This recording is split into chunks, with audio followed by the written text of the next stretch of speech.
Hi friends, ఈరోజు క్లాస్లో మనం ప్లేస్మెంట్ కోడింగ్లోన నెక్స్ట్ టాపిక్స్ అంటే నెక్స్ట్ క్వశ్చన్స్ అనేవి డిస్కస్ చేద్దాం.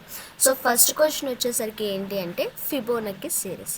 సో ఈ ఫిబోనక్కీ సిరీస్ అంటే ఏంటి అంటే అసలు డెఫినేషన్ ఏంటి అంటే each number is the sum of previous two numbers. అంటే ఫస్ట్ ఒక టూ నెంబర్స్ ఉంటే ఆ టూ నెంబర్స్ యొక్క సమ్మే థర్డ్ నెంబర్ అవుతుంది అన్నమాట. ఓకేనా? ఫర్ ఎగ్జాంపుల్ నేను ఇక్కడ కొన్ని వాల్యూస్ ఇచ్చాను. సో ఇక్కడ 0, 1 అనే ఫస్ట్ ఇనిషియల్గా టూ వాల్యూస్ ఉన్నాయి. వాటి యొక్క సమ్ ఎంత? 0 + 1 = ఎంత అవుతుంది? థర్డ్ నెంబర్ అవుతుంది. కాబట్టి ఇక్కడ వచ్చినట్టయితే థర్డ్ నెంబర్ ఎంత తీసుకున్నాం? 1 తీసుకున్నాం.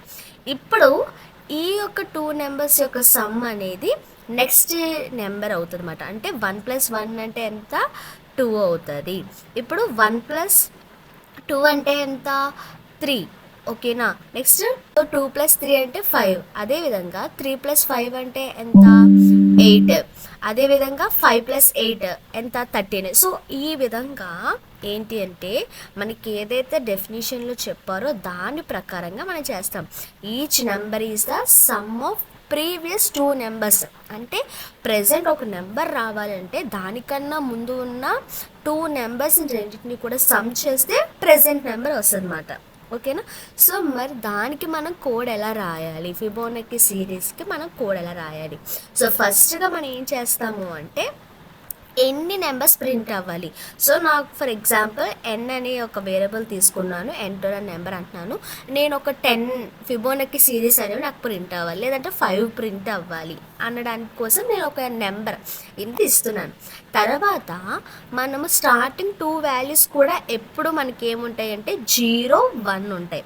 ఓకేనా? ఎప్పుడు కూడా మనకి అవి ఇనిషియల్ వాల్యూస్ కాబట్టి మనకి నెంబర్స్లోన 0, 1 అనేవి ఎప్పుడు కూడా స్టార్టింగ్ ఆ రెండే ఉంటాయి. కాబట్టి మనం డైరెక్ట్గా ఏం చేస్తాము అంటే ఏకి 0ని, బికి 1ని అసైన్ చేసుకుంటాము. సో నేను ఇక్కడ a, b = 0, 1 అని ఇచ్చాను.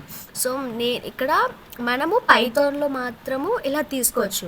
లేదు మీరు ఇలా అర్థం కావట్లేదంటే మీరు సపరేట్గా కూడా తీసుకోవచ్చు. a = 0, దాని కిందన b = 1 అలా కూడా తీసుకోవచ్చు. సో లేదంటే మీరు డైరెక్ట్గా ఒక సింగిల్ లైన్లో తీసుకోవాలంటే ఇలా కూడా తీసేసుకోవచ్చు. ఓకేనా? ఇప్పుడు సో ఇనీషియల్గా టూ వాల్యూస్ తీసుకున్నాను. ఇప్పుడు ఒక ఫర్ లూప్ అనేదాన్ని తీసుకున్నాను.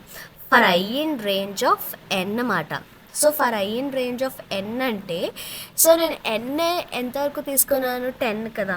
సో నాకు 10 నెంబర్స్ అనేవి ప్రింట్ అవ్వాలన్నమాట. ఓకేనా? సో ఇక్కడ చూసుకున్నట్లయితే ప్రింట్ a. ఓకేనా? ప్రింట్ అనేది ఏం ప్రింట్ అవుతుంది? ఏ ప్రింట్ అవ్వాలి. ఫస్ట్గా ఏ అనేది ప్రింట్ అవుతుంది. ఏం ప్రింట్ అవ్వాలి? ఇక్కడ మనకి ఫస్ట్ ఏ వాల్యూ ఎంత? 0. ఓకేనా? సో ఇక్కడ తీసుకుందాం. ఫస్ట్ మనకి ఏ వాల్యూ ఎంత? 0. కాబట్టి ఫస్ట్ 0 అనేది ప్రింట్ అయింది. ఓకేనా? నేను ఇక్కడ ఎండ్ = అనేసి కోడ్స్ మధ్య స్పేస్ ఎందుకు ఇచ్చానంటే ఎండ్ అంటే మనకి ఒక వాల్యూ అనేది ప్రింట్ అయిపోయిన తర్వాత మనకి స్పేస్ వచ్చి ఇంకొక వాల్యూ ప్రింట్ అవ్వాలి అంటే మనం ఎండ్ = అనేసి మధ్యలో స్పేస్ అనేది ఇస్తాం. ఓకేనా? సో మీరు ప్రాక్టీస్ చేస్తూ ఉంటే అర్థమవుతుంది. సో ఎండ్ అనే ఒక దాన్ని యూజ్ చేస్తాం, తర్వాత సపరేట్ అనేది ఒక దాన్ని యూజ్ చేస్తాం. సో ఇవన్నీ కూడా మీరు ప్రాక్టీస్ చేస్తూ ఉంటే మీకు అర్థమవుతుంది. ఓకేనా? సో ఇక్కడ ఏంటి అంటే ఫస్ట్ ఏ అనేది ప్రింట్ చేస్తున్నాము. దాని తర్వాత మనం ఏం చేస్తున్నాము అంటే వాటిని మనము చేంజ్ చేస్తున్నాము. ఓకేనా? ఎలాగా వాటిని మనము ఫస్ట్ ఇక్కడ a, b అని ఇచ్చాం కదా. సో ఫస్ట్ ఏంటి a, b వాల్యూలు ఏమేమి ఉన్నాయి? 0, 1 అనే వాల్యూస్ ఉన్నాయి. ఇప్పుడు ఏలోకి మనం ఏం అసైన్ చేస్తున్నాం? bని అసైన్ చేస్తున్నాం. ఓకేనా? అర్థమవుతుందా? సో ఇక్కడ చూసుకున్నట్లయితే ఇప్పుడు ఏ వాల్యూలోకి ఎంత వస్తుంది? b వస్తుంది. సో b వాల్యూ ఎంత మనకి నార్మల్గా ఇనీషియల్గా 1. కాబట్టి ఇప్పుడు ఏ వాల్యూ ఎంత అవుతుంది? 1 అవుతుంది. b వాల్యూలోకి ఏం అసైన్ చేస్తున్నాము? ఇక్కడ మీరు కన్ఫ్యూజ్ అవ్వద్దు. ఫస్ట్ ఏదైతే ఏ ఉందో దానిలోకి ఫస్ట్ వాల్యూ అసైన్ అవుతుంది. సెకండ్ ఏదైతే ఉందో దానిలోకి సెకండ్ వాల్యూ అనేది అసైన్ అవుతుంది. ఫస్ట్ వాల్యూ దీనిలోకి సెకండ్ అది కన్ఫ్యూజ్ అవ్వద్దు. ఓకేనా? ఏ ప్లేస్లో ఉండేది ఆ ప్లేస్లోకి అసైన్ అవుతుంది. ఓకే? ఇప్పుడు బీలోకి ఏం అసైన్ అవుతుంది అనేసి అంటే a + b. సో మనకి ఇనిషియల్గా ఏ ఎంత ఉంది? మనకి ఇక్కడ 0 ఉంది, b ఎంత ఉంది? 1 ఉంది. సో 0 + 1 అంటే వాల్యూ ఎంత? 1. కాబట్టి ఇప్పుడు మనకి ఏ కామ బి వాల్యూస్ ఏమయ్యాయి, 1,1 అయ్యాయి. ఇనీషియల్గా 0,1, ఇప్పుడు 1,1. ఇప్పుడు మళ్ళీ ఫర్ లూప్లోకి వెళ్తుంది. ఫర్ లూప్లోకి వెళ్ళిన తర్వాత ప్రింట్ ఏ అనేది ప్రింట్ అవుతుంది. ఇప్పుడు ఏలో వాల్యూ ఎంత ఉంది, 1 అనేది ఉంది. కాబట్టి ఇక్కడ మనకి ఎంత ప్రింట్ అవుతుంది, 1 ప్రింట్ అవుతుంది. ఇప్పుడు చూసారా, నేను ఇక్కడ మీకు తెలియడానికి స్పేస్ కూడా ఇస్తున్నాను. స్పేస్ ఎందుకు ఇస్తున్నానంటే మనం ఎండ్ అనే దాన్ని యూజ్ చేస్తాం కాబట్టి మనకి ఈ విధంగా అవుట్పుట్ అనేది వస్తుంది. స్పేస్ ఇచ్చి ఒక నెంబర్కి ఒక నెంబర్ స్పేస్ ఇచ్చి ప్రింట్ అవుతుంది. ఇప్పుడు మళ్ళీ ఇక్కడ ఏంటి, మళ్ళీ ఇక్కడ నెంబర్స్ అనేవి మళ్ళీ మనకి ఏమవుతాయి అంటే చేంజ్ అవుతాయి. ఎలాగా, సో ముందున మనకి ఇక్కడ ఎంత ఉన్నాయి, 1,1 ఉన్నాయి. ఇప్పుడు ఇనీషియల్గా మనకి ఏ కదా, సో ఏలోకి వాల్యూ ఎంత వస్తుంది, బి వస్తుంది. సో బిలో మనకి వాల్యూ ఎంత ఉంది, ఆల్రెడీ 1 ఉంది. సో 1 అనేది మనకి ఏలోకి వస్తుంది. ఇప్పుడు తర్వాత బిలోకి ఏమొస్తుంది, ఏ ప్లస్ బి అనేది వస్తుంది. సో మనకి ఇనిషియల్గా ఉన్న ఏ ప్లస్ బి ఎంత ఉన్నది, 1,1 అనేది ఏ వాల్యూ బి వాల్యూ కదా, ఓకేనా. ఇప్పుడు ఈ రెండింటి యాడ్ చేస్తే ఎంత వస్తుంది, 1 + 1 అంటే 2 అవుతుంది. సో ఆ 2ని మనం బిలోన ఏం చేస్తున్నాము, ప్లేస్ చేస్తాం. సో బి వాల్యూ ఎంత, 2. ఇప్పుడు మనకి ఏ కామా బి వాల్యూ ఎంత, 1,2. మనం ఫర్ లూప్లోకి వెళ్ళి ప్రింట్ ఏ చేస్తే ఇప్పుడు వాల్యూ ఎంత, ఏ, ప్రింట్ ఏ. సో ఏ వాల్యూ ఎంత, 1. సో మళ్ళీ 1 అనేది ప్రింట్ అవుతుంది, ఓకేనా. ఇప్పుడు మళ్ళీ ఇక్కడ కిందకు వచ్చి వాల్యూస్ అనేది చేంజ్ చేస్తుంది. సో వాల్యూస్ అనేది చేంజ్ చేస్తే ఏ వాల్యూ ఏమవుతుంది, బి అవుతుంది. సో మనకి బి వాల్యూ ఎంత ఉంది, మనకి ఇక్కడ చూసుకున్నట్లయితే 2 ఉంది. సో ప్రీవియస్ వాటిని బట్టి ప్రెసెంట్ వాల్యూస్ అనేవి మారుతాయి. సో ప్రీవియస్లో బి ఎంత ఉంది, 2 ఉంది. కాబట్టి ఇప్పుడు ఏ వాల్యూ 2 అవుతుంది, కామా బి వాల్యూ ఏమవుతుంది, ఏ ప్లస్ బి. సో ఏ ప్లస్ బి అనేవి ఏంటి, A1 B2 కదా. సో ఏ ప్లస్ బి అంటే 1 + 2 3 అవుతుంది. కాబట్టి బి వాల్యూ ఎంత అవుతుంది, 3 అవుతుంది. ఏ ఫర్ లూప్లోకి ఎంటర్ అయ్యి ప్రింట్ ఏ చేస్తాం. సో ఇప్పుడు ఏం ప్రింట్ అవుతుంది, ఇప్పుడు ఏ ప్లస్లో ఏముంది, 2 ఉంది. కాబట్టి ఇక్కడ మనకి ఏం ప్రింట్ అవుతుంది, 2 ప్రింట్ అవుతుంది. సో ఈ విధంగా మనకి వాల్యూస్ అనేవి ప్రింట్ అవుతాయి. ఎప్పుడు వరకు ప్రింట్ అవుతాయి అంటే అనేది సాటిస్ఫై అయ్యే వరకు. మరి నేను ఎన్ అనేది ఎంత తీసుకున్నాను అంటే 10 అనేది తీసుకున్నాను. అంటే ఎగ్జాక్ట్గా ఎన్ వాల్యూస్ వచ్చే వరకు, అంటే 10 వాల్యూస్ వచ్చే వరకు అది ప్రాసెస్ అనేది చేసుకుంటుంది. సో మన అవుట్పుట్ అనేది చూద్దాం ఎలా వస్తుంది. సో ఈ విధంగా వస్తుందో లేదో మనం చూద్దాం, ఓకేనా. సో ఎంటర్ అనే నెంబర్ అన్నారు, నేను 10 అనే వాల్యూ ఇస్తున్నాను. సో మనకి 10 ఫిబోనకీ సిరీస్ వాల్యూస్ అనేవి ప్రింట్ అవ్వాలి. సో చూసారు కదా, మనకి ఎలాగ ఎండ్ అనేదాన్ని యూజ్ చేసాం కాబట్టి స్పేస్ వచ్చి మనకి వాల్యూస్ అనేవి ప్రింట్ అయ్యి. సో మనం ఇచ్చినట్టు 0 ప్రింట్ అయింది, తర్వాత 1 ప్రింట్ అయింది. మళ్ళీ 0 + 1 అంటే 1, 1 + 1 అంటే 2, 1 + 2 అంటే 3, 2 + 3 అంటే 5, 3 + 5 అంటే 8, 8 + 5 అంటే 13, 13 + 8 అంటే 21, 21 + 13 అంటే 34. అంటే ఎప్పుడూ కూడా మనకి ప్రెజెంట్ వాల్యూ కావాలి అంటే దాని యొక్క ప్రీవియస్ 2 నెంబర్స్ని కూడా మనం ఏం చేయాలి, సమ్ చేయాలి. సో దాన్ని ఏమంటారంటే ఫిబోనకీ సిరీస్ అని అంటారు. సో అర్థమైంది కదా ఈ యొక్క క్వశ్చన్. సో నెక్స్ట్ క్వశ్చన్ వచ్చేసరికి factorial number. So factorial number అంటే ఏంటి, product of all numbers from 1 to n. So factorial అంటే ఏంటి, ఫర్ ఎగ్జాంపుల్ ఇక్కడ నేను 5 ఫ్యాక్టోరియల్ = 120 అని తీసుకున్నాను. సో 5 ఫ్యాక్టోరియల్ అంటే ఏంటి, 5 ఫ్యాక్టోరియల్ అంటే ఏంటంటే 1 × 2 × 3 × 4 × 5 అప్ టు 5 వరకు మనం ఏదైతే నెంబర్ తీసుకుంటామో అక్కడ వరకు ఉన్న ప్రతి వాల్యూని కూడా ఏం చేస్తాము, మల్టిప్లై చేస్తాము. సో ఇక్కడ ఏంటి, 1 2s ఎంత, 2, 2 3s 6, 6 4s 24, 24 5s ఎంత, 120. సో వాల్యూ ఎంత వస్తుంది మనకి, 5 ఫ్యాక్టోరియల్ అంటే 120 వస్తుంది. సో ఈ విధంగా product of all numbers from 1 to n, ఓకేనా. సో దీనికి మనము ప్రోగ్రామ్ అనేది ఎలా రాస్తాం, సో ఫ్యాక్టోరియల్ నెంబర్కి ప్రోగ్రామ్ అనేది ఎలా రాస్తాం. సో నేను ఈరోజు మెయిన్గా ఈ Fibonacci series, factorial, next reverse number ఇవన్నీ ఎందుకు చెప్తున్నానంటే నెక్స్ట్ క్లాస్లో మనం నేర్చుకునే మన క్వశ్చన్స్కి ఈ యొక్క వాల్యూస్ అనేవి, అంటే ఈ యొక్క క్వశ్చన్స్ అనేవి మనకు యూజ్ అవుతాయి అన్నమాట. అంటే ఇవి బేసిక్ క్వశ్చన్స్. నెక్స్ట్ ఆర్మ్స్ట్రాంగ్ కానీ తర్వాత స్ట్రాంగ్ నెంబర్ కానీ పర్ఫెక్ట్ నెంబర్ కానీ ఇవన్నీ కూడా మనం డిస్కస్ చేయాలంటే మనకి ఫ్యాక్టోరియల్ అంటే ఏంటి, రివర్స్ అనేది ఎలా చేయాలి, ఇవి మనకి ఫస్ట్ అర్థమైతే ఆ యొక్క క్వశ్చన్స్ అనేవి మనకి ఇంకా ఈజీగా చేయగలం. ఓకేనా? సో అందుకని నేను ఫస్ట్ ఈ క్వశ్చన్స్ చెప్పి తర్వాత ఆ క్వశ్చన్స్లోకి వెళ్తాను. ఓకే కదా? ఇక్కడ కూడా ఒక ఎన్ అనే వాల్యూ తీసుకున్నాను. N equal to int of input of enter and number. So N అంటే నేను ఏ ఫ్యాక్టరీలు అడుగుతున్నాను, ఫర్ ఎగ్జాంపుల్ ఇక్కడ 5 ఫ్యాక్టరీలు తీసుకున్నాను అంటే ఇక్కడ ఎన్ ఎంత 5 మాట. ఓకేనా? ఆ విధంగా సో నాకు ఏ నెంబర్ యొక్క ఫ్యాక్టోరియల్ కావాలి అని తెలుసుకోవడానికి మనం ఇక్కడ ఎన్ అనే వేరియబుల్ ఇస్తున్నాము. సో ఇక్కడ మనం ఏం చేస్తున్నాము అంటే for I in range 1, n+1 వరకు ఇస్తున్నాను. అంటే ఇక్కడ మనకి ఐ వాల్యూస్ వచ్చేసరికి ఏమవుతాయి, ఎన్ వాల్యూ ఎంత తీసుకున్నాను నేను 5 తీసుకున్నాను. ఓకేనా? అక్కడలాగే 5 తీసుకున్నాను. సో n+1 అంటే ఎంత 6. సో 1 to 6 వరకు రేంజ్ ఉంటుంది. కాకపోతే మనకి 6 అనే వాల్యూ ప్రింట్ అవ్వదు. 6 - 1 5 వరకు తీసుకుంటుంది. అంటే 1 to 5 వాల్యూస్ మాత్రమే ప్రింట్ అవుతాయి. సో ఐ వాల్యూస్ ఏమవుతాయి 1, 2, 3, 4, 5 ఈ వాల్యూస్ అనేవి ఇది కన్సిడర్ చేసుకుంటుంది. సో ఐ వాల్యూస్ వచ్చేసరికి 1, 2, 3, 4, 5.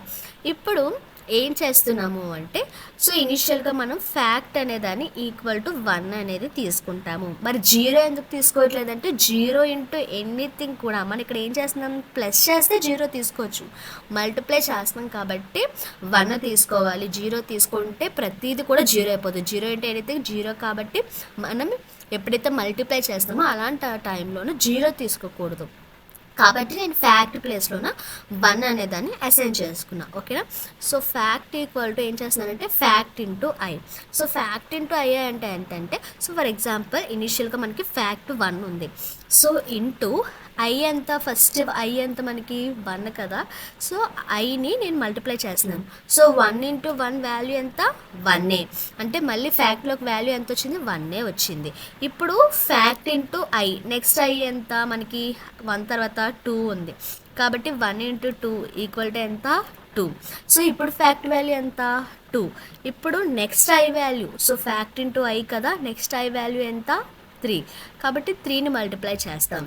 సో 2 × 3 వాల్యూ ఎంత 6. సో 6 ఇప్పుడు ఫ్యాక్ట్ వాల్యూ ఎంత 6. మరి ఫ్యాక్ట్కి మళ్ళీ ఐని మల్టిప్లై చేయాలి కదా. సో నెక్స్ట్ ఐ వాల్యూ ఎంత 4. సో ఇప్పుడు 4తో మల్టిప్లై చేస్తాం. వాల్యూ ఎంత 6 × 4 = 24. ఇప్పుడు ఫ్యాక్ట్ వాల్యూ ఎంతలోకి చేంజ్ అయింది 24. సో మరి ఫ్యాక్ట్ ఇంటూ ఐ కదా. So 24 into next I value ఎంత లాస్ట్గా 5. సో 24 5 ఎంత మనకి 120. సో నెక్స్ట్ 6 వాల్యూ అనేది తీసుకోవచ్చా, తీసుకోకూడదు, ఎందుకంటే 1 to 5 వరకు వాల్యూస్ మాత్రమే తీసుకోవాలి. ఇప్పుడు ఏం చేస్తాము అంటే మనకి ఈ లూప్ అనేది అయిపోయింది కాబట్టి లూప్ బయటకు వచ్చేసి ఏం ప్రింట్ చేస్తున్నాం మనం ఇక్కడ ఫ్యాక్ట్ అనేదాన్ని ప్రింట్ చేస్తున్నాం. ఏం ప్రింట్ చేస్తున్నాం, ఫ్యాక్ట్ ప్రింట్ చేస్తున్నాం. సో మరి మనకి ఈ ఫ్యాక్ట్లో ఏముంది, మనకి ఈ ఫ్యాక్ట్లో వాల్యూ వచ్చేసరికి ఎంత ఉంది లాస్ట్లో 120 అనేది ఉంది. కాబట్టి మనకి అవుట్పుట్ అనేది ఏం రావాలి 120 అనేది రావాలి. సో చూద్దాం. సో ఎంటర్ అండ్ నెంబర్ అడుగుతున్నారు. సో నేను 5 అనే నెంబర్ కదా తీసుకుంటున్నాను. సో మనకి ఇప్పుడు ఏమని ప్రింట్ అవ్వాలి 120 అని ప్రింట్ అవ్వాలి. సో చూసారు కదా 120 అని ప్రింట్. లేదు నేను ఇంకో నెంబర్ అడుగుతారు అనుకోండి. సో అడగండి. సో ఇంకేమని అడుగుదాం 4 అని అడుగుదాం. 4 అని అడిగితే 4 యొక్క ఫ్యాక్టోరియల్ వాల్యూ ఎంత మనకి, సో 4. సో 1 2 = 2, 2 3 = 6, 6 4 = 24. సో 24 అనేది ప్రింట్ అవ్వాలి. సో చూసారా 24 అనేది ప్రింట్ అయింది. సో మీరు ఏ నెంబర్ అడిగితే దాని యొక్క ఫ్యాక్టోరియల్ వాల్యూస్ అనేది ఇది మన కోసం ప్రింట్ చేస్తుంది. సో ఇది ఫ్యాక్టోరియల్ ప్రోగ్రామ్. ఓకేనా? సో నెక్స్ట్ ప్రోగ్రామ్ వచ్చేసరికి ఏంటి అంటే రివర్స్ నెంబర్. ఓకేనా? సో రివర్స్ నెంబర్ అంటే ఏంటంటే reversing the digits of a number. For example నేను ఇక్కడ ఎగ్జాంపుల్ ప్రతి దానికి మీకు ఇచ్చాను, ఎందుకంటే మీకు అర్థం కావాలి కాబట్టి. 1 2 3 అనే నెంబర్ ఇచ్చాను అనుకోండి, దానికి రివర్స్ ఏం ప్రింట్ అవ్వాలి 3 2 1 అని ప్రింట్ అవ్వాలి. ఓకేనా? సో దానికోసం నేను కోడ్ అనేది రాశాను. సో చూద్దాం. సో ఇక్కడ చూసుకున్నట్లయితే సేమ్. మరి ఇక్కడ మనం 1 2 3 అనే ఒక నెంబర్ తీసుకోవాలంటే ఒక వేరియబుల్ అనేది తీసుకోవాలి కదా. సో నేను n అనే ఒక వేరియబుల్ని తీసుకున్నాను. ఎందుకు అంటే ఒక నెంబర్ అనేదాన్ని నేను తీసుకోవడం కోసం, ఇన్పుట్గా తీసుకోవడం కోసం. ఓకేనా? సో నేను ఈ టెంప్ అనేదాన్ని ఎందుకు ఇక్కడ యూజ్ చేస్తున్నాను అంటే సో నేను నెక్స్ట్ చెప్తాను. సో ఇక్కడ టెంప్ అనేదాన్ని ఎందుకు యూజ్ చేస్తున్నాను అంటే నేను ప్రతి టైంలో కూడా n అనేదాన్ని ఏం చేస్తున్నానంటే మోడిఫై చేస్తున్నాను. సో ఫస్ట్ ఇక్కడ ఏం చేస్తున్నాను, ఎప్పుడైతే టెంప్ అనేది, ఫర్ ఎగ్జాంపుల్ ఇక్కడ టెంప్ తీసేద్దాం, ఓకేనా. మీ సాటిస్ఫై కోసం ఇక్కడ టెంప్ తీసేస్తున్నాను. నేను ఇక్కడ టెంప్ ప్లేస్లోన ఎన్గానే మార్చేస్తున్నాను అనమాట. ఏమని మారుస్తున్నాను? ఎన్ అనే మారుస్తున్నాను, ఓకేనా. సో ఇక్కడ ఎన్ మార్చినట్లయితే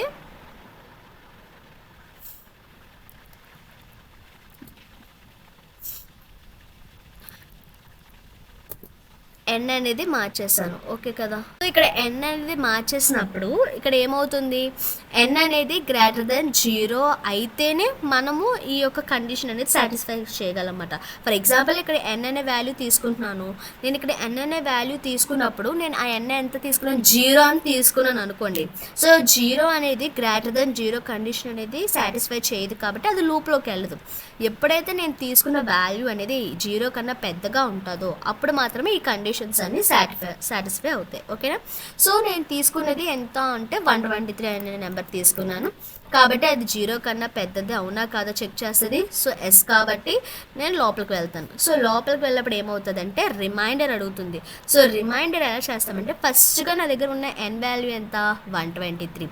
సో 123 అనే దాన్ని మాడ్యులస్ ఏం చేయమంటున్నారు? మాడ్యులస్ 10 చేయమంటున్నారు. మాడ్యులస్ 10 చేస్తే మనకి మాడ్యులస్ ఆపరేషన్ దేనికి యూజ్ అవుతుంది అంటే రిమైండర్ అనే దాన్ని ఇవ్వడానికి యూజ్ అవుతుంది. అందుకే నేను రిమైండర్ అనే వేరియబుల్ తీసుకున్నాను. సో 123 మాడ్యులస్ 10 అంటే మనకి వాల్యూస్ ఎంత అవుతుంది? సో 10 12 120 అంటే మనకి రిమైండర్ ఎంత? 3 అనేది రిమైండర్ అవుతుంది, ఓకేనా. సో నెక్స్ట్ రివర్స్ అనేది తీసుకుంటున్నాను. ఎందుకంటే మనకి ఇక్కడ చేస్తున్న ఆపరేషన్ అంటే రివర్స్ నెంబర్ కాబట్టి నేను రివర్స్ అనేదాన్ని తీసుకున్నాను. సో ఇనీషియల్గా నేను దానికి ఎంత ఇచ్చానంటే 0 వాల్యూ అనేదాన్ని అసైన్ చేశాను. So reverse into 10 plus remainder. So అక్క ఇది ఎలా వచ్చింది అక్క అనేసి అంటే మీరు లాజికల్గా థింక్ చేయాలి, ఓకేనా. సో ఫస్ట్ ఆఫ్ ఆల్ మీరు డైరెక్ట్గా కోడ్ రాసేయకుండా ఫస్ట్ మీరు ఏం చేయాలంటే పెన్ పేపర్ పట్టుకొని పక్కన చేయండి. ఈ లాజిక్ ఎలా అవుతుంది అసలు అనేసి మీరు చేయడానికి ట్రై చేయండి, ఓకేనా. సో ఇక చూద్దాం. సో ఫస్ట్ రివర్స్ మీరు అలాగ నెంబర్ ఆఫ్ టైమ్స్ చేసేపోతే మీకు లాజిక్లు అనేవి ఎలా చేయాలి ఏంటి అనేది అర్థమవుతుంది. స్టార్టింగ్కే ఎవరికి కూడా లాజిక్ అనేది అర్థము కాదు, రాదు కూడా, ఓకేనా. సో రివర్స్ ఫస్ట్ ఇనిషియల్గా ఎంత ఉంది? 0 ఉంది. 0 ఇంటూ 10 ప్లస్ ఎంత? రిమైండర్ కదా. సో రిమైండర్ మనకి ఎంత వచ్చింది? ఇక్కడ 3 అనే వాల్యూ వచ్చింది. సో 3ని తీసుకుందాం. సో 3 తీసుకున్నట్లయితే ఇక్కడ ఎంత వచ్చింది? 0 into 10 plus 3. So 0 into 10 plus 3 కదా. సో మనకి ఇక్కడ ఎంత? 0 ఇంటూ 10 అంటే 0. సో ఇక్కడ మనకి మిగిలింది ఎంత? ఈక్వల్ టు 3 అనే వాల్యూ మిగిలింది, ఓకేనా. సో ఇక్కడ ఇప్పుడు ఏంటి? n equal to n floor division. So floor division చేస్తున్నారు. సో ఇక్కడ n ఎంత మనకి నార్మల్గా 1 2 3. సో 123 ఫ్లోర్ డివిజన్ 10 అంటే ఏం చేయాలి? ఇక్కడ మనం ఫ్లోర్ డివిజన్ అంటే కోషెంట్ అనేదాన్ని తీసుకుంటాము, మాడ్యులస్ అయితే రిమైండర్ అనేదాన్ని తీసుకుంటాము. సో 10 12 120, ఓకేనా. ఫ్లోర్ డివిజన్ అన్నప్పుడు పాయింట్స్ కన్సిడర్ చేయకూడదు, ఓన్లీ ఇంటీజర్ వాల్యూస్ మాత్రమే కన్సిడర్ చేస్తాము. అదే డివిజన్ ఆపరేషన్ అయితే integer values floor division values కూడా కన్సిడర్ చేస్తాం. ఫ్లోట్ వాల్యూస్ కూడా కన్సిడర్ చేస్తాము. కానీ ఫ్లోర్ డివిజన్లో ఓన్లీ ఇంటీజర్ వాల్యూసే కన్సిడర్ చేస్తాము, ఓకేనా. సో 123కి ఫ్లోర్ డివిజన్ 10 చేస్తే మనకి ఎంత అవుతుంది? 10 12 120 కాబట్టి 12 అనేది ఇప్పుడు మనకి ఏమవుతుంది? న్యూ n అవుతుంది. ఇప్పుడు మళ్ళీ ఇది ఎక్కడికి వెళ్తుంది? వైల్ లూప్లోకి వెళ్తుంది. మళ్ళీ n అనేది గ్రేటర్ దెన్ 0 అవునా కాదో చెక్ చేస్తుంది. సో ఇక్కడ మనకి n ఎంత ఉంది? 12 ఉంది. సో 12 అనేది గ్రేటర్ దెన్ 0 అవునా కాదా? అవును. కాబట్టి మళ్ళీ అది ఏమవుతుంది? లూప్లోకి ఎంటర్ అవుతుంది. ఎంటర్ అయిన తర్వాత ఇప్పుడు మళ్ళీ n మాడ్యులస్ 10 చేస్తుంది. సో n వాల్యూ ఎంత? 12. సో 12 మాడ్యులస్ 10 అంటే ఇక్కడ ఏమవుతుంది? 10 1s 10. సో మీకు first of all floor division ఎలా చేయాలి, మాడ్యులస్ ఎలా చేయాలి అని తెలిసి నేను ఏం చెప్తున్నానో మీకు తెలుస్తుంది, ఓకేనా. సో 10 1s 10 కాబట్టి మనకి 12 10 ఇంకా తీసేస్తే ఎంత మిగులుతుంది? 2 అనేది మిగులుతుంది. సో 2 అనేది ఇక్కడ రిమైండర్. సో సేమ్ ప్రాసెస్ ఇక్కడ చేస్తాము. సో రివర్స్ వాల్యూలో ఇప్పుడు ఎంత ఉంది మనకి? ఇనీషియల్గా రివర్స్లో ఎంత ఉంది? 3 అనేది ఉంది కాబట్టి 3 ఇంటూ 10 ప్లస్ రిమైండర్ ఎంత వచ్చింది? ఇప్పుడు మనకి 2 వచ్చింది. సో 3 ఇంటూ 10 అంటే ఎంత? 30 ప్లస్ 2 32. సో 32 వాల్యూ అనేది వచ్చింది. ఇప్పుడు మళ్ళీ మనం n వాల్యూ అనేది మోడిఫై చేస్తాం. సో ఇనిషియల్గా ఎంత ఉంది, 12 అనేది ఉంది. సో 12కి 4 డివిజన్ 10 చేస్తే మనకి ఎంత వస్తుంది, 10 1s are 10. మనం కోషెంట్ని తీసుకుంటున్నాము, ఇక్కడ రిమైండర్ కాదు. కోషెంట్ ఇక్కడ ఎంత, 1. 10 1s are 10 కాబట్టి 1 అనేదాన్ని కన్సిడర్ చేసుకుంటాము. సో ఇప్పుడు మళ్ళీ ఇది ఎక్కడికి వెళ్తుంది, వైల్ లూప్లోకి వెళ్తుంది. మళ్ళీ 1 గ్రేటర్ దెన్ 0 అవునా కాదా, సో అవును కాబట్టి మళ్ళీ ఇది లోపలికి వస్తుంది. సో ఇప్పుడు మళ్ళీ ఏం చేస్తుంది ఇది, సో మళ్ళీ 1 కదా ఈసారి n వాల్యూ 1 మాడ్యులస్ 10 చేస్తుంది. సో 1 మాడ్యులస్ 10 వాల్యూ ఎంత అంటే 1. ఓకేనా. సో ఇవన్నీ కూడా బేసిక్ మ్యాథ్స్. సో మీరు ఇవన్నీ కూడా తెలుసుకోండి. 1 మాడ్యులస్ 10 అంటే 1. ఓకేనా. తర్వాత ఇప్పుడు మళ్ళీ రివర్స్ చేస్తే ఇప్పుడు ఇనీషియల్గా మనకి ఎంత ఉంది, రివర్స్లో 32 అనేది ఉంది. సో అదే చేస్తాం, 32 ఇంటూ 10 ప్లస్ రిమైండర్ ఎంత 1. సో 32 ఇంటూ 10 అంటే 320, 320 ప్లస్ 1 అంటే 321. సో 321 అనేది వచ్చింది. ఇక్కడ వచ్చేసరికి n ఎంత ఉంది మనకి, సో 1 అనేది ఉంది. సో 1కి ఇప్పుడు ఫ్లోర్ డివిజన్ 10 చేస్తాము.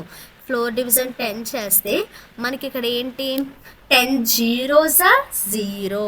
అవునా. మనం నార్మల్గా 1ని 10 తోటి డివిజన్ చేయాలి అంటే మనకి ఏంటి, 0 పాయింట్ సంథింగ్ ఎంతో వస్తుంది. అది ఎప్పుడు డివిజన్ చేస్తే 0 పాయింట్లో తీసుకుంటాం. కానీ ఇక్కడ మనం ఫ్లోర్ డివిజన్ తీసుకుంటున్నాము కాబట్టి పాయింట్స్లో తీసుకోకూడదు, ఓన్లీ ఇంటీజర్ వాల్యూ తీసుకోవాలి. కాబట్టి మనం 0నే కన్సిడర్ చేస్తాము. నేను మీకు ఇక్కడ ఏం చెప్తున్నానో ఇక్కడ గాల్లో చెప్తున్నాను కాబట్టి మీకు మేబీ ఫ్లోర్ డివిజన్ ఆ యొక్క రిమైండర్ ఇవి అర్థం కాకపోవచ్చు. ఒక్కసారి మీరు పెన్ను పేపర్ పెట్టి చేస్తే మీకు కంపల్సరీ అర్థమవుతుంది. ఇక్కడ 0 ఎందుకు వచ్చింది అంటే నార్మల్గా 1 అనేది చిన్న వాల్యూ 10తో పోల్చుకుంటే. కాబట్టి ఇక్కడ ఫస్ట్ ఏం చేస్తాము, 10 అనే దాన్ని 10 zeros 0 చేస్తాం. అప్పుడు 1 మైనస్ 0 అంటే 1 అనేది రిమైండర్ అవుతుంది.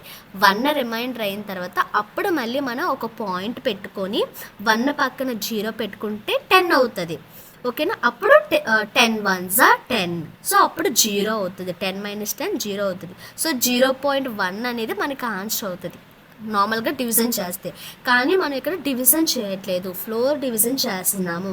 అంటే దీన్ని పాయింట్స్లో తీసుకోకూడదు, అంటే 0.1గా తీసుకోకూడదు, ఓన్లీ 0గా మాత్రమే తీసుకోవాలి. పాయింట్స్ కన్నా ముందు ఉన్న వాల్యూని తీసుకోవాలి. కాబట్టి నేను 0నే తీసుకున్నా. సో ఇప్పుడు మళ్ళీ n వాల్యూ ఎంత, 0. సో ఇప్పుడు మళ్ళీ ఇది వైల్ లూప్లోకి వెళ్తుంది. సో n గ్రేటర్ దెన్ 0 అవునా కాదా అంటే 0 గ్రేటర్ దెన్ 0 అవునా కాదా అని చెక్ చేస్తుంది. సో చెక్ చేస్తే కాదు కదా, 0 ఈక్వల్ టు 0 కానీ గ్రేటర్ దెన్ 0 కాదు కదా. సో మనకి ఇంకా డైరెక్ట్గా వైల్ లూప్ నుండి బయటకు వచ్చేసి రివర్స్లో వాల్యూ ఎంత ఉందో అది ప్రింట్ అయిపోద్ది. మనకి రివర్స్లో వాల్యూ ఎంత ఉంది, 3 to 1 అనేది ఉంది. కాబట్టి మనము n వాల్యూ అనేది ఇస్తే మనకి ఎంత ప్రింట్ అవ్వాలి, 3 to 1 అనేది ప్రింట్ అవ్వాలి. సో చూద్దాం. సో ఎంటర్ నెంబర్ అని ఇచ్చాను, 1 2 3 ఇచ్చాను, మనకి ఏమైనా ప్రింట్ అవ్వాలి, 3 to 1 అనేది ప్రింట్ అయింది. ఓకేనా. సో ఇక్కడ మీకు ఒక డౌట్ రావచ్చు, అక్క మరి nతో అయిపోయింది కదా, మరి ఎందుకు అక్క మీరు టెంప్ అనేదాన్ని తీసుకున్నారు. సో టెంప్ అనేదాన్ని తీసుకొని టెంప్ ఈక్వల్ టు n తీసుకొని ఇక్కడ n+లో టెంప్ ఎందుకు చేశారు అంటే, సో ఇక్కడ రివర్స్ నెంబర్ వరకు ఈ ప్రాసెస్ అనేది ఓకే. కాకపోతే మీరు నెక్స్ట్ క్లాసెస్లోన ఏంటంటే పెలిండ్రమ్ చూస్తారు. సో పెలిండ్రమ్ అంటే రివర్స్ నెక్స్ట్ నార్మల్ నెంబర్ రెండు కూడా ఈక్వల్ అవ్వాలి. సో ఆ టైప్ ఆఫ్ క్వశ్చన్స్లోన, పెలిండ్రమ్ క్వశ్చన్స్లోన మనము ఈ టైప్గా యూజ్ చేస్తే అక్కడ అవ్వదు. మనం దానికోసం ఒక టెంప్ అనే సపరేట్ వేరియబుల్ తీసుకోవాలి. సో మీరు అక్కడ కన్ఫ్యూజ్ అవ్వకూడదు అని మీకు స్టార్టింగ్ నుండే తెలియాలి అని నేను ఇలా చెప్పాను. కాకపోతే మీరు ఈ క్వశ్చన్కి 2 విధాలుగా ప్రాసెస్ చేయొచ్చు, కాకపోతే మీకు ఆ ఐడియా ఉండాలి. సో నేను ఇప్పుడు ఇక్కడ మనము ఓన్లీ టెంప్ తీసుకోకుండా ఎన్తో చేస్తాము ఓకే. కాకపోతే పెలిండ్రమ్కి వచ్చేసరికి టెంప్ తీసుకోకుండా అవ్వదు. ఓకేనా. సో మీరు ప్రెజెంట్ అయితే దీంతో కంటిన్యూ అయిపోవచ్చు. నేను పెలిండ్రమ్ క్వశ్చన్ వచ్చిన తర్వాత అప్పుడు ఇది ఎందుకు అవ్వదు, అదే ఎందుకు అవుతుందో నేను ఆ క్వశ్చన్లో చెప్తాను. ఓకేనా. So this is for today class. Thanks for watching.